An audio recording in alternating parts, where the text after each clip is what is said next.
The hammer slipped from my sweat-slicked grip and crashed through the drywall like a gunshot in the dead quiet of the attic, splintering wood and unleashing a cascade of dust that choked the air. Behind the jagged hole, something glinted.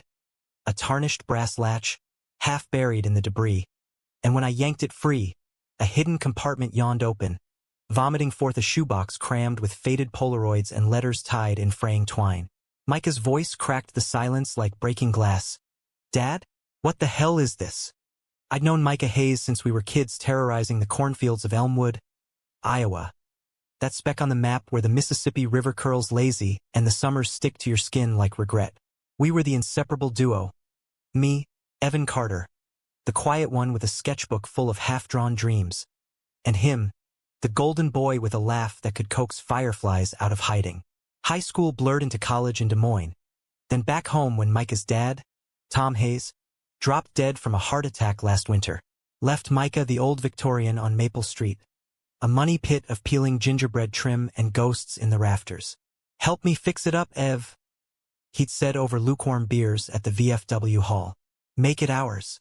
Sell it, start fresh." Couldn't say no. Not to those hazel eyes that had been my North Star since puberty hit and I realized my compass pointed straight at him. Renovation started innocent enough. Weekends hauling lumber from the co-op in Cedar Rapids. Micah belting out Springsteen on the radio while I measured beams. Our shoulders brushing in the truck cab like it meant nothing. But it did. To me, every accidental touch was a spark on dry tinder. I'd bury it deep, crack jokes about the house's character flaws, instead. The warped floors that tripped us like they had grudges. The wallpaper curling like old skin. We were 26 now, both adrift, me dodging my folks' endless questions about settling down with some nice girl from church. Him nursing the fresh wound of burying his only parent. Tom had been the stoic type. A John Deere mechanic who fixed tractors and never fixed whatever silence hung between him and Micah after Micah's mom bailed when he was 10. "Man of few words," Micah would say, but I'd catch the flicker in his eyes, the unspoken ache. That attic day in late September, the air thick with the scent of rain-bloated clouds rolling in from the west. We were demoing the master closet to widen it for resale appeal. Micah was downstairs fetching the shop vac. I was up there alone, sweat beading under my ball cap, swinging that damn hammer like it owed me money. The wall gave way too easy, and then the box tumbled out. I knelt, heart thumping like a bass drum, and pried off the lid. Photos first. Grainy shots of two men in flannel and denim. Arms slung casual around each other at a lakeside bonfire. Beers in hand, grins wide under a harvest moon. One face I knew. Tom Hayes, younger, hair thick and dark like Micah's. Eyes crinkled in a way I'd only seen in faded family albums. The other, a stranger with sharp cheekbones and a mustache that screamed 70s cop show. His hand resting possessive on Tom's knee. The letters hit harder. Dozens, handwritten in Tom's neat block print. Addressed to Jay. Postmarked from truck stops between Iowa and Chicago. I unfolded the top one, dated 1982. "My dearest Jay, the road's a black ribbon tonight, but all I see is your face in the dashboard glow. Back home, it's the same lie, handshakes at the diner, prayers at First Methodist, pretending the ring on my finger means a damn thing. But you, God, you make me feel alive. Meet me in Dubuque next hall? T." My stomach twisted. This wasn't some harmless nostalgia. This was a detonation. Tom Hayes, the guy who taught Micah to bait a hook and throw a curveball, had lived a double life.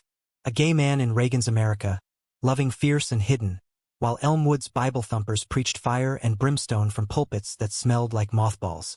Footsteps pounded the stairs. "Ev? You okay up there?" Micah's voice, all easy concern. I shoved the box behind me, but too late, the dust cloud gave me away. He crested the ladder, blonde hair tousled from the wind, toolbox dangling from one hand. His eyes locked on the mess, then the hole, then me. "What did you find?" Couldn't lie. Not to him. Handed over the photo, the letter. Watched his face drain of color, like milk spilling slow across for Micah. He scanned the words, lips moving silent, then crumpled the paper in his fist. This can't be real. Dad? No. He loved Mom. He was normal. The word normal landed like a slap, echoing in the attic's hush. I reached for him. Instinct, always instinct with Micah, but he jerked back, eyes wild. You think this is funny? Some joke to mess with me? It's not. I whispered, throat tight. Micah, it's him. It's real. He bolted then, box under his arm, boots thundering down the stairs like Judgment Day. I followed, yelling his name into the gathering storm outside. But he was in his truck, peeling gravel down Maple, taillights blurring in the first fat raindrops. That night, I paced my folks double wide on the edge of town, phone silent as a grave. Elmwood wasn't big on secrets. Whispers traveled faster than the river in flood. By morning, Micah texted, "Need space. Don't come by." I respected it, or tried to. Drove past the Victorian anyway, saw the for sale sign hammered crooked in the yard like a surrender flag. Days blurred into a week of radio silence, me sketching feverishly in my notebook. Tom's face superimposed on Micah's, questions bleeding ink. Was this why Tom had been so distant those last years? The heart attack, stress, guilt, and Micah. Christ, what was churning in that beautiful, broken head of his? Betrayal came swift as a Midwest twister. It was Friday, harvest moon rising bloated over the silos, when my mom called from the diner shift. "Evan James Carter, you get down here now." Her voice was ice over gravel, the kind that meant church scandal. I drove over, gut knotted, and found her wiping counters with furious swipes, eyes red-rimmed. The place was empty save for Pastor Hale nursing coffee in the corner booth, his Bible open like an accusation. "Your friend Micah stopped by," Mom hissed, low so the regulars wouldn't hear. "Told us all about you, how you're, one of them. Said he found proof his daddy was too, and now you're dragging him down with it." She crossed herself, quick and furtive. "After all we've done for that boy." The air sucked out of the room. My Micah had outed me? To my own mother, the woman who'd baked him pies and mended his jeans? In Elmwood, where faggot was still graffiti on the water tower, this was a grenade with the pin pulled. Pastor Hale cleared his throat, all false sympathy. "Son, the Lord loves the sinner, but we pray for guidance." I bolted before the rage could erupt, tires spinning mud into the parking lot, straight to Micah's. He was on the Victorian sagging porch, rain from last night still dripping from the eaves, a half-empty fifth of Jack beside him. Bruised shadows under his eyes, flannel unbuttoned over a thermal that clung to his chest.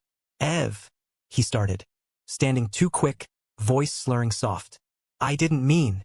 "You told them." It wasn't a question. Rain started again, pattering the tin roof like accusations. "About me. About us, no, about me being gay. To protect your precious family image? Dad's a queer. So now I'm the devil whispering in your ear." He flinched, but his jaw set stubborn. "You don't get it. This house, this town. It's all I have left of him. And now it's poisoned. Letters from some guy talking about love like it's a crime. I read them all, Ev. Dozens. They met at a truck stop in '78. Fell hard. But Dad couldn't leave. Mom was pregnant, the job, the life. Jay died in '95, AIDS, probably back when it was a death sentence with a stigma. Dad never said a word. Buried it like everything else. Tears tracked his cheeks, mixing with rain. I confronted him once last summer, asked why he was so sad all the time. He just looked at me like I was the secret he couldn't keep. I stepped closer, heart hammering. "So you lash out? Betray me to make it go away? Micah, I've loved you since we were 16, stealing smokes behind the grain elevator. Watched you date girls I pitied. Buried my own truth because losing you wasn't an option. And now this, your dad's secret. It's not a curse. It's proof we're not alone in this godforsaken town." He stared, breath hitching. Lightning cracked the sky, illuminating the wreckage around us. Exposed beams like ribs, the attic hole a distant shadow. "Loved me? You?" His hand found mine, tentative, calluses rough from the work we'd shared. Then, fierce, he pulled me in, forehead to forehead, the whiskey scent mingling with earth and ozone. I knew, or suspected. That's why I ran. After the letters, it was like looking in a mirror, Dad's mirror.